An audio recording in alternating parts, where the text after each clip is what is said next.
ከዕዳ ጫና ውጭ ኤክስፖርት እንመልከት። ለዚህ ምክር ቤት በዚህ ዓመት ኤክስፖርት እናደርጋለን ብለን አቅደን በእቅድ ያቀረብንላችሁ $4.2 ቢሊዮን ከጉድስ ኤክስፖርት እናደርጋለን ነበር።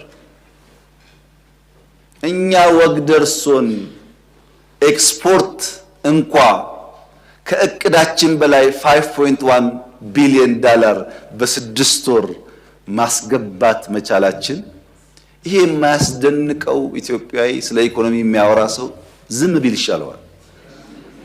ዝም ቢል ይሻለዋል። ምክንያቱም ካቀድነው 120% ነው ያሳካነው።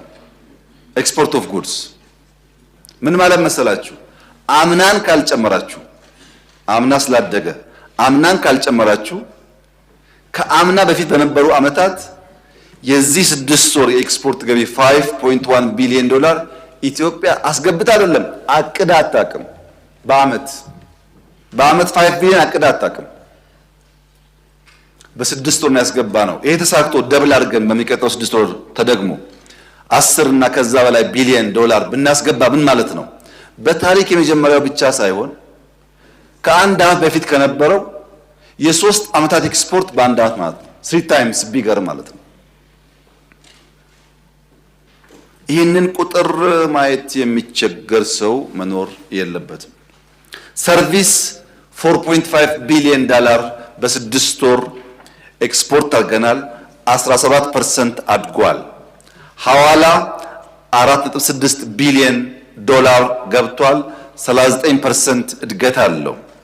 የውጭ ቀጥተኛ ኢንቨስትመንት ባለፉት 6 ወራት $2.3 ቢሊዮን ገደማ መጥቷል። ይሄም 20.6% እድገት አለው። ከሌሎች እርዳታ፣ ጤነኛ ብድሮች የመሳሰሉት $2 ቢሊዮን በላይ ባለፉት 6 ወራት ገብቷል። ደምሩት። ይሄን ለኢምፖርት ያወጣነው ወጪ ባለፈው 6 ወር $11.3 ቢሊዮን ነው።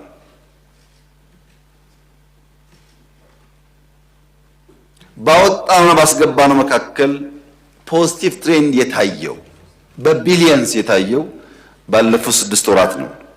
ካስገባነው $11.3 ቢሊዮን ኢምፖርት ውስጥ 39% ካፒታል ጉድስ ናቸው። ይሄ ኢኮኖሚ ምን ያክል ጤናማ ጉዞ ላይ እንዳለ ያመለክታል። ነዳጅ፣ ማዳበሪያ ሲጨምሩበት ደግሞ አብዛኛው ወጪያችን ጤናማ በሚባል ሴክተር ላይ እንደዋለ ያሳያል።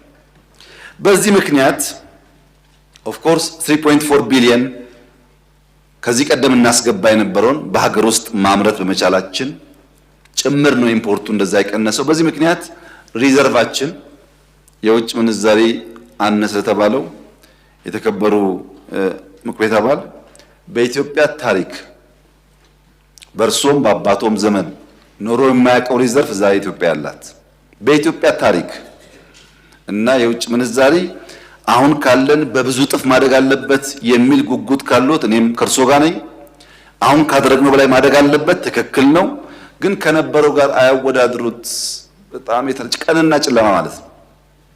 ብርሃንና ጨለማ እንደማወዳደር ያህል ነው። የኢትዮጵያ ሪዘርቭ አሁን ያለበት ደረጃ በጣም በከፍተኛ ደረጃ ተሻሽሏል። ተሻሽሏል ማለት ግን በቅቷል ማለት አይደለም። ስለዚህ በአብዛኛው የኢኮኖሚ አመላካች ሲታይ የተከበረው ምክር ቤት የመጨረሻ ዘመኑም ስለሆነ የተሳካለት ምክር ቤትም ስለሆነ እስካሁን ካሉ ምክር ቤቶች የተሻለ ውጤት ያመጣ ምክር ቤት ስለሆነ ኮራ ብሎ ደረቱን ነፍቶ ስራ ሰራው ቢል ይሻለዋል።